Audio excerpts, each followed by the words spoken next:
Three, two, one. We're live. What's up? How are you, Casey? Great to see you. Are you still in Singapore? Yeah, I am. I didn't even leave my house today, unlike everybody else in Singapore was probably like, yeah. Everyone's going bonkers, right? It's like, finally, we're out of the prison and I can eat in the open in a hawker center or restaurants or whatever. I think there are tons of people who are like having drinking sessions right now in pubs and all that. Like, Yeah, totally not respecting the, social distancing.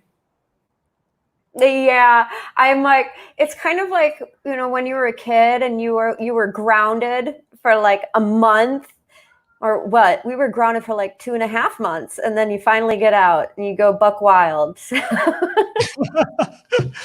And you look pretty wild yourself. I think it's a really sick look that you have. I'm sure you're using some form of filters. We'll deep dive into that later on, right? But tell us what exactly are we looking at? What kind of character is that? So this is a Snapchat filter from the movie Trolls.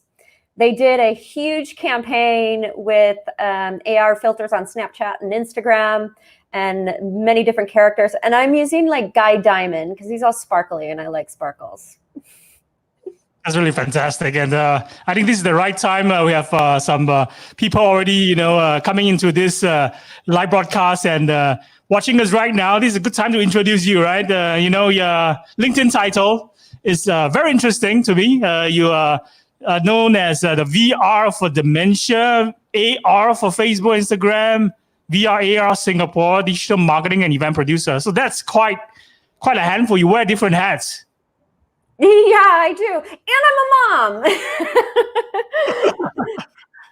That's fantastic. That's brilliant. And of course, we have to dive in and talk about all these different cool buzzy words, VR, AR, VR marketing, AR marketing, and maybe dive a little bit into VR dating as well later on. So let's start by maybe talking about maybe congrats to you first, right? You made your international TV debut on Channel News Asia recently. And I also found out that you were an extra in the HBO series Westworld, right? Yeah, that's true. So, thank you. It was my first time being kind of interviewed and featured on television. I was quite nervous, but it was right in the thick of circuit breaker. So I had to do all the recording on my own because the film crew couldn't come here. So they were telling me what to do on Zoom calls and trying to position the camera. It was kind of wacky, a lot of fun. And this is really fun for me as well to chat with you on all these really cool terms, right? AR, VR, Instagram, augmented reality, AR marketing, virtual reality, VR experience. Let's dive first into VR dating. I think you have shared during that broadcast, which I've watched, by the way, about how, virtual dating, it's actually safer and a more immersive experience for sure, especially for women, right? Because it's safer for them to actually meet people and find new connections. So maybe tell us about that entire experience. What are some of your learnings, in romantic connections in shared spaces digitally versus in real life? And why would you continue to date in VR instead? Oh, that's a really great question. Well, I guess I will try to explain this as to you as if you've never been in VR before. So essentially, when you put on the mask, you are fully 100% inside of this new world. It's totally different than you and I looking at our screen. We can look at, different things outside of our screen. We can look at all these different tabs. We are distracted.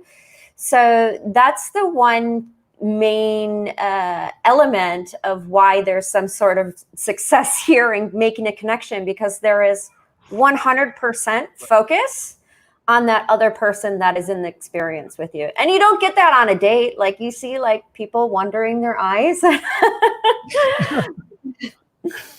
I think we were watching some snippets of that, little piece that you were involved in. So you were saying that you were you were in this particular piece where they actually want you to be filmed, and interviewed in your own home, right, during the work from home circuit breaker. That's correct. Yeah. So everything was in my home. I even started dating in VR before the circuit breaker started. Wow, tell us more about that. And how was that experience, before pandemic and during the pandemic? Is there any difference in terms of the dating experience? There wasn't that much of an difference. What I found, because I have like a Tinder profile, I also have like an Inner Circle and another like app that I use. It was very difficult for me to kind of move the conversation along rather than like talking about sex, talking about like the outbreak. It really wasn't making a connection with somebody. I really struggled to find people in Singapore that had like a VR headset in the first place. So I took to Reddit. I took to just asking in virtual reality groups in Facebook to like hook me up with people. And that seemed to do the trick. So I ended up dating people in America and in Europe rather than in Singapore, except for like my friend Sid, who's here. We actually dated in real life before we dated in VR. So to the tips, maybe these are the tips for men, yeah? You might want to be really truthful in terms of how would you advise someone who's going to try VR dating? How would you advise men who are going inside and actually meeting ladies for the first time in the VR digital world?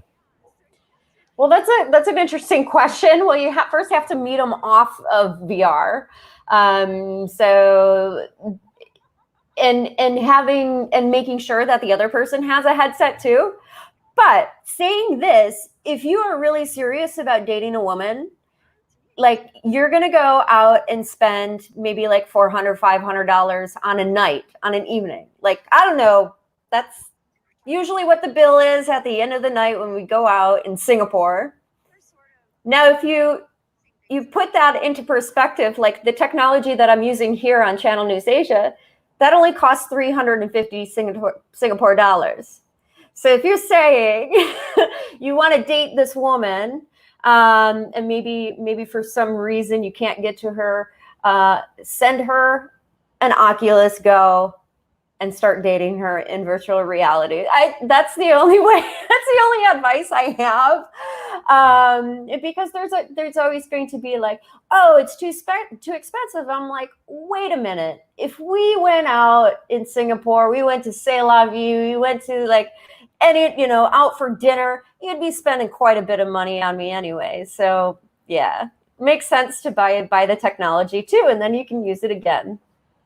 So there is definitely a cost variable, and of course, dating always involves cost as well. And for permanent, or should I say, long-term dating, right? It's actually quite cost-effective to invest just $300 for a headset, right? And then basically you can do anything you want in the digital world, like watch movies or Netflix shows perpetually without having to spend on popcorns and drinks and movie tickets, right? So that's something that.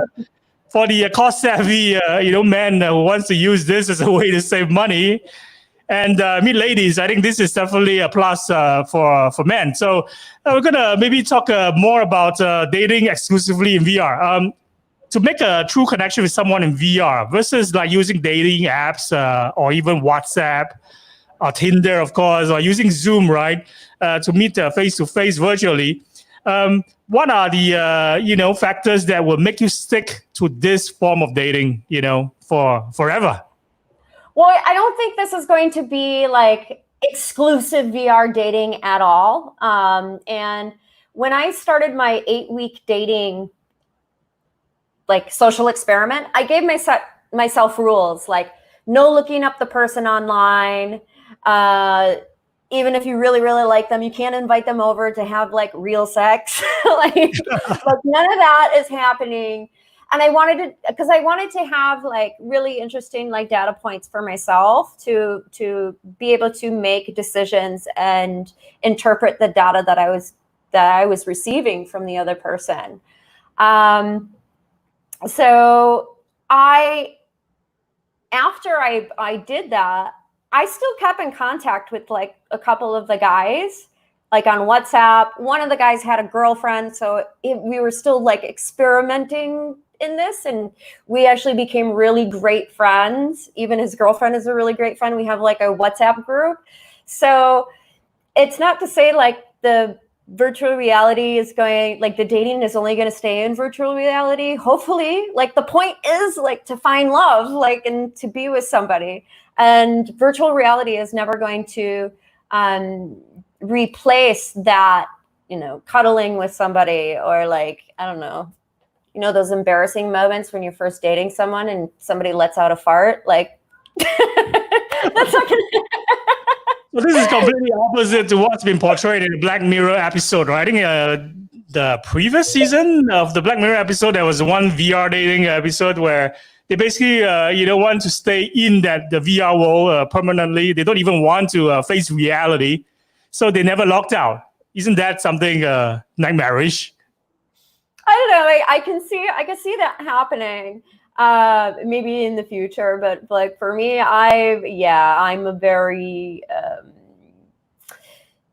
I need things done in real life too. And I couldn't imagine wearing like my headset. So even last week I was doing some meditation with the headset. And what happens, it gets really, really hot, like super hot. And the battery only lasts like 20 minutes because of this experience. The colors are so bright and it's like a very hypnotic experience.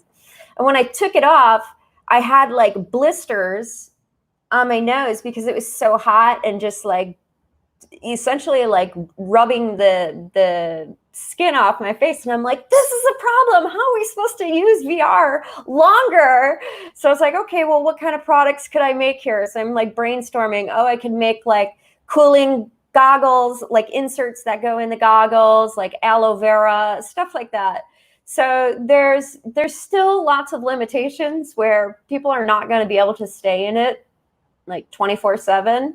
And hopefully down the line, like in 5 years, 10 years down the line, we won't even have to put anything on our face to be able to experience an immersive environment. So that's an improvement that we're definitely looking forward to. I remember that Black Mirror episode. It's just merely a small device that looks like AirPod that you put on your ear, and you're basically in, and you don't have to wear anything, right? So the comfort level is probably preventing people to have, even a longer time or longer experience in the VR.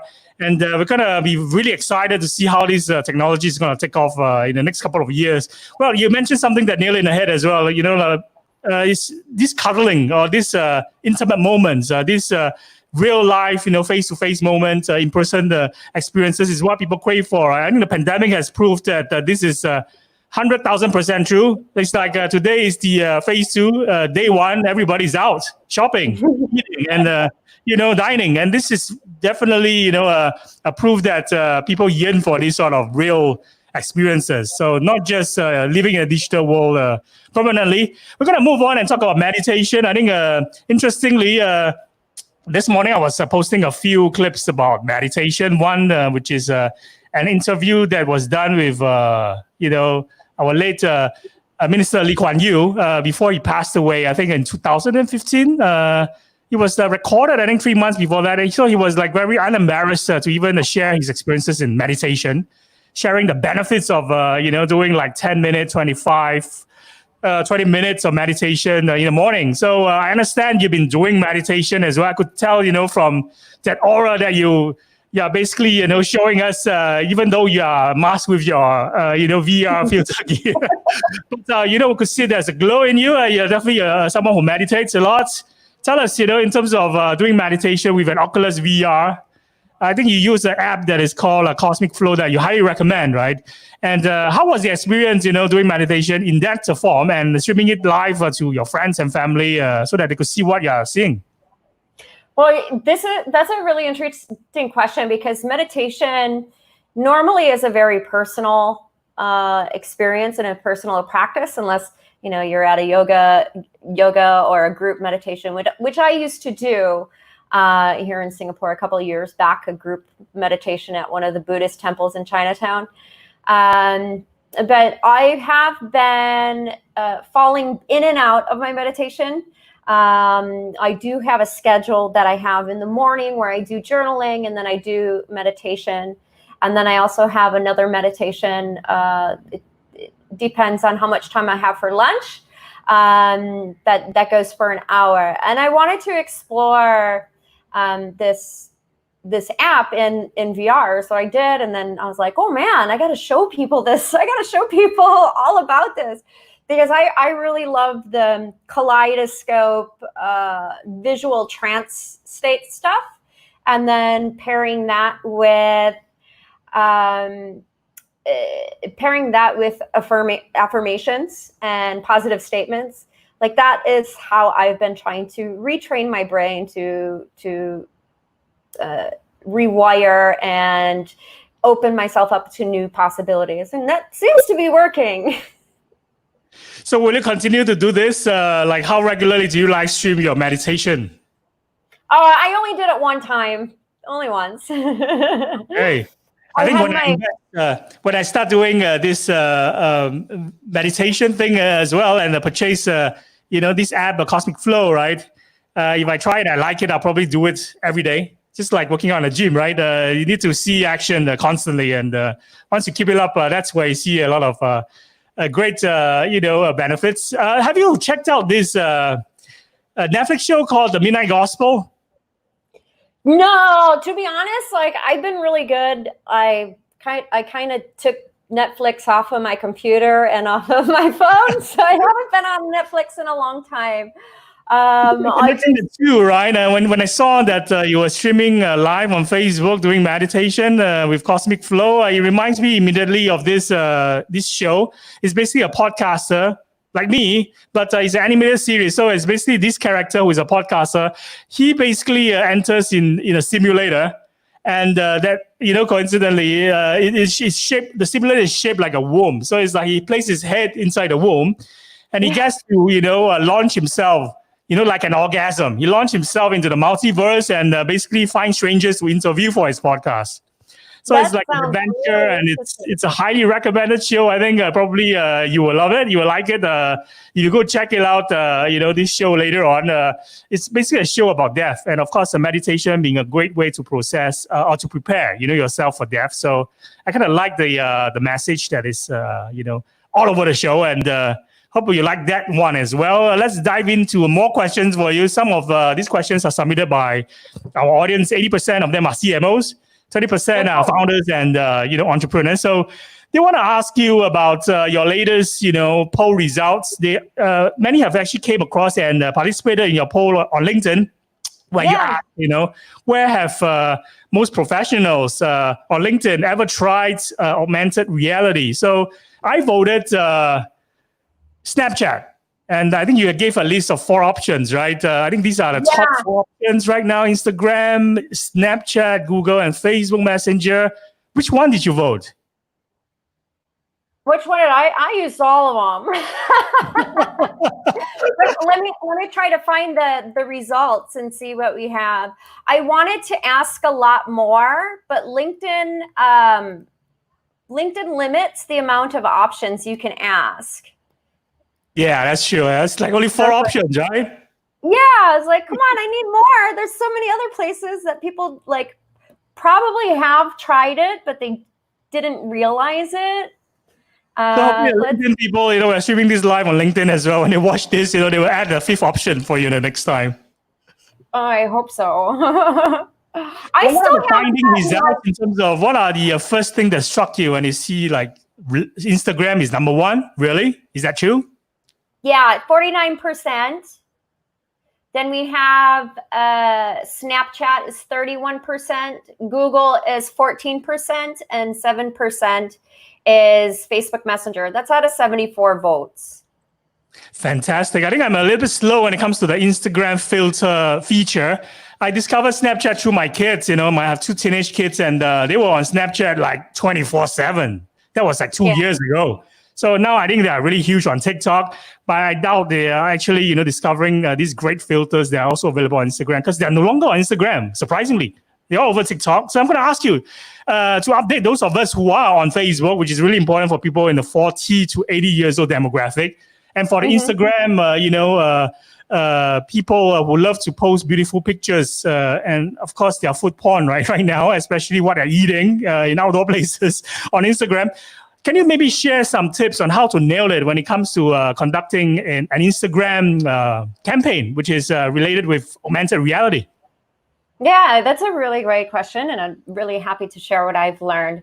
So what we've seen through the evolution of these apps, so we have, TikTok, we have Snapchat, we have Instagram, we have this shift of people being from just random consumers to viewers, or just to people that engage, to creators. And that's essentially what we are building. When we're building augmented reality, we are giving creators more tools to create like highly engaging content. So from a brand perspective, like if you are able to create something that is just really, really fun, really dope, there's going to be a lot of people playing with your filters and creating their own content with that. You don't really get that with images. You don't really get that with videos. Like you can't say like tell people like use this video in your video. You do get that a little bit with like GIFs and Jiffy stickers. We could probably talk about that a little bit later if you want to. Definitely. But essentially, you are giving everybody the opportunity to play with your brand assets in any way they feel fit.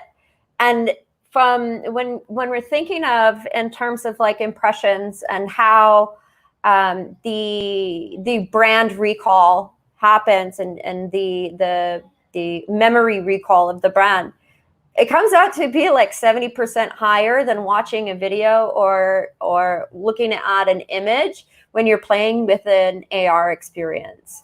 And some people have even seen even higher results with depending on their ad or even their AR experience. And what I love about using Facebook and Instagram augmented reality is you are able to plug that in to the rest of the Facebook ecosystem.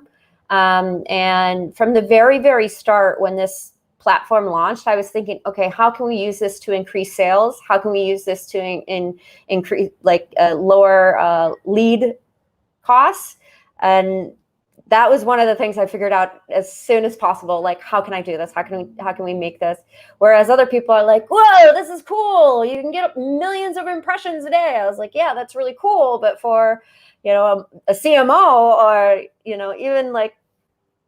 even somebody that's just marketing, marketer, they want to know, like, does this really drive real results or is it just something really cool? This is fantastic. And we're going to also ask you, for many years, you have been doing freelancing and nerding out on new digital media, right? You study and you engage with teens as well on Instagram. And now you have grown, a non-profit initiative. Let's tell us more, in terms of this VR AR association.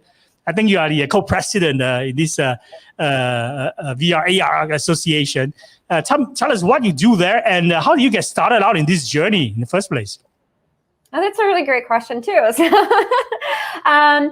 I joined the VR AR Association here in Singapore. This was only in January of this year. I ended up leaving my old agency and joining Dude and Mind Palace as the business manager and kind of helping ramp up things there. And I was like, okay, well, might as well get in with a little bit more people that are in virtual reality and augmented reality, not just doing Facebook filters and not just like our clients. I wanted to really expand and learn more about many different verticals. So this isn't my first go at VR and AR. I used to work at a virtual reality company that did yacht sales. So it was used as a sales tool. So That was about 4 years ago. So I've been kind of like in and out of augmented reality and virtual reality for about 4 years now.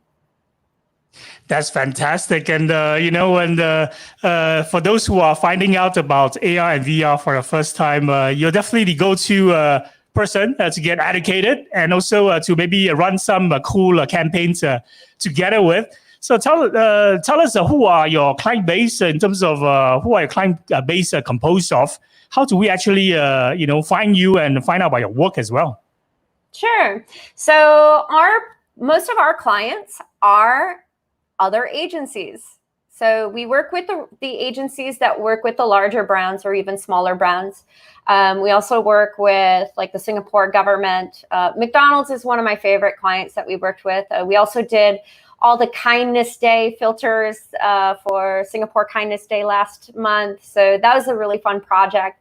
So we work directly with the agencies and the creative agencies that work for these larger brands. But we're always happy to work with any other like company that wants to come with us direct. That's always cool too. So our company is called Dude. So dude.sg. We also have a website that has all the materials about augmented reality for Instagram and Facebook. That is specifically for marketers. You may find other materials online that really talk about the technology and how it works. And what I wanted to do is make sure that I created resources and a place for people that are marketers who want to learn how to implement this, whether or not they work with me. I'm essentially giving away everything I know on that website. So it's ar.dude.sg. So there's an AR in front. It's ar.dude.sg. I hope I get that correct. Yes, that is correct. Fantastic. Thanks for telling us this fantastic website. I think we should check it out right now. Do you have more time? How much time have you got? Yeah, I have time. Fantastic. Let's check out the homepage for Dude. Why is it called Dude? So our founder, he's a dude. So that's why he decided to name his company Dude. Yeah. That's an amazing story. We need to get your founder on the podcast sometime soon. I think anyone who calls his startup called Dude, it's someone worth interviewing. It's worthwhile. Yeah. So I'm looking at the website, and of course, you have so many great posts as well. Like what we just mentioned, like 10 steps to launching your first AR marketing campaign. We can definitely read more about that. And you have a lot of checklists as well. And these are all the partners. They are really cool partners. I think I've tried some of those campaigns that the McDonald's have done. I think that's definitely top of mind as well.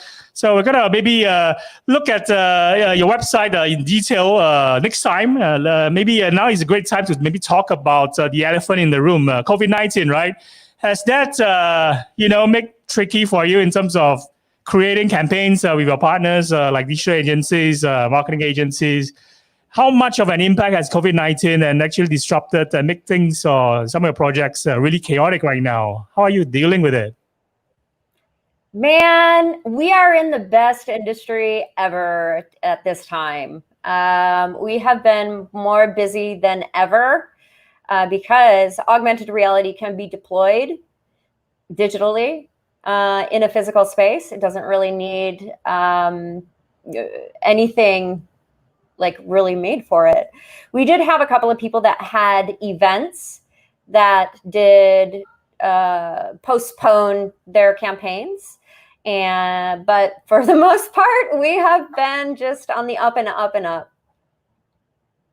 That's very heartening to hear. And I think definitely for this field, right, is a huge growing industry. So pandemic or no pandemic is not going to stop its acceleration and growth.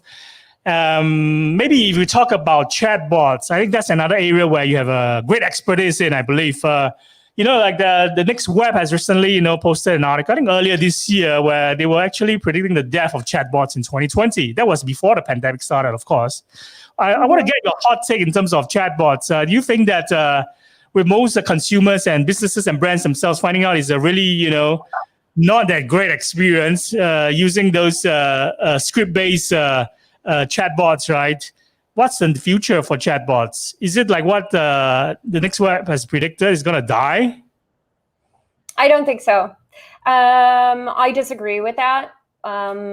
What I do believe that needs to happen is you need people that understand conversational UI and UX. I remember there was a very large bank who was building a chatbot, and they came to me because they saw some of my chatbot work, and I pitched them. They're like, "Oh no, that's too much, too much." They're like, "Oh, but you're only going to write so much." I was like, "Yes, but it's an art. There's actually an artwork." So, if you're looking at how people send messages on WhatsApp or send you messages, we're not typing out like all this stuff. It's like 3 or 4 words. So if you think in those types of terms and building these conversational experiences, that's where you're going to survive. Maybe this next web article was talking about all the shitty chatbots that are out there. And I would say about like 90% of them they're shit. I love to test them just to maybe see if I can learn something new. And the one thing I did learn yesterday, I was testing out this other marketer's funnel, and he used voice, and I was like, oh, damn, that's so good. Because I use voice quite a bit on LinkedIn when I connect with people, because I'm just too damn bored to write. So like I use voice. So I think we'll see this. I think we'll definitely see the conversational marketing go beyond. What I would like to see is a tool that does like transcribing. Like I love to do voice, but I hate when my friends send me voice messages and they're like 5 minutes long. So if I could just pick up the phone and call each other. I don't know. It's kind of dumb back and forth. That's a good idea. But if we could take like the voice and like automatically transcribe it into text, that would be like amazing. They already have that, but people are really too bored to do that, switch that keyboard. But I think chatbots are phenomenal, fantastic. I think like layering that with the machine learning, like even the predictive text on Messenger, my kids play with it, and like it's brilliant. Like it goes based on what you have said in the past to like predict what you're going to say in the future. So I think it's going to expand. It just needs smarter content creators, I guess you would say, or conversational designers to actually make it grow. I completely agree with that. I also agree that 90% of the current chatbots that we are seeing, they really suck. And nothing worse than texting, right? Because, just like social media, texting is basically the way to escalate things, especially heated discussions as well, which is what I experience on WhatsApp. Sometimes it's great to have all these new advancements in even like sentiment analysis. I think using a lot of new technology like resurgence of voice, using a branch of AI called, I think, natural language processing, NLP. These are recent developments that will probably push the chatbot or even texting, to become what it once was, which was like really crappy experience, really bad in terms of dehumanizing, the communication form. I think why people even preferring to go back to an old school form of communication, which is pick up the phone and call, is because it immediately humanized the experience. So if technology grows, become better, and we have creators and people fronting this who are people like you, who are not just looking at this as an art form, who are very creative and have really great engineering skills as well. This will help them to roll out really great and awesome products like chatbots that are really intuitive. So definitely something exciting to look forward to. And I think this headline below is just clickbaity. It's supposed to get people to click on the article, maybe chunk up more engagement scores and reach and numbers to maybe please the advertisers. It's actually not true. I actually disagree with this headline below as well. So let's move on and maybe talk about what's next for you in terms of like what does the future hold for what you're doing with VRAI Association, with Dude, and of course all these different exploits currently. What gets you most excited right now, and what gets you excited the first thing when you wake up in the morning every day? I think like being able to journal and meditate that gets me excited in the morning. I do look forward to my workouts now because I got really chubby Gyms are during. open. Yeah, my gym's going to be opening next week, but I got a kickstart on working out. I'm trying to. I guess this whole time was very difficult because there was no stop to work. It was like you just wake up and you kind of work. So I had to put limitations on myself. In terms of the technology in the future, I'm really looking forward to helping more companies, not just the one that I work with, but through the VR AR Association, to help technologists really match where the consumers are. Right now, there's a lot what I call like the tech talk circle jerk, where it's like a VR company is talking about all the cool stuff that they do to other VR companies and really not to like their customers. So hopefully we can get, at least in Singapore, people to really start adapting their language in order to make people super obsessed with them. I've also been working in and learning more about the gaming industry, like Southeast Asia's. I was reading a report that said 75% of the gaming revenue comes from Southeast Asia. That is incredible. I'm still like very new to it. Like my young girls here, like I said, I was trying to get them to sleep, but they were playing Roblox. Like these are like the future gamers. My kids love Roblox. Yeah, 24/7. So I would love to learn more about the gaming industry. So if anybody out there is in gaming, please hit me up because this is one industry that I'm curious about, and being able to implement virtual reality, augmented reality, and also I am scouting for some major companies that start with a end or start with a N and end in a endo. Endo? Yeah. I don't know how to do that. Also some other like major gaming console companies. So anybody in Southeast Asia, different markets that are building something in either just a game or anything that is working with virtual reality too, I would love to talk to you. Before we let you go, because I remember the title that flashed up earlier, you also have this VR dementia thing in your title. So I think we need to talk about this before we let you go. Your completed immersive room, right, for dementia patients. Tell us a little bit about that. You have 2 minutes.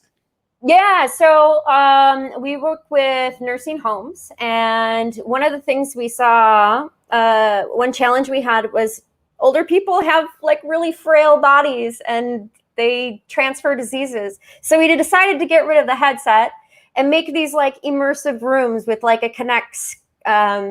So yeah, it's kind of like the future of building immersive experiences that are hands-off completely. This is fantastic. I think it's also a very nice way to sign off this podcast. So thank you so much for covering so many aspects, right? AR, VR, dating at the time of COVID-19, chat online, meet much later. So I think we have learned so much. I really appreciate you for coming on to the podcast. And I really love what you're doing right now. So thank you again, ladies and gentlemen.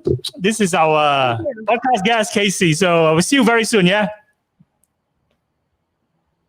Bye.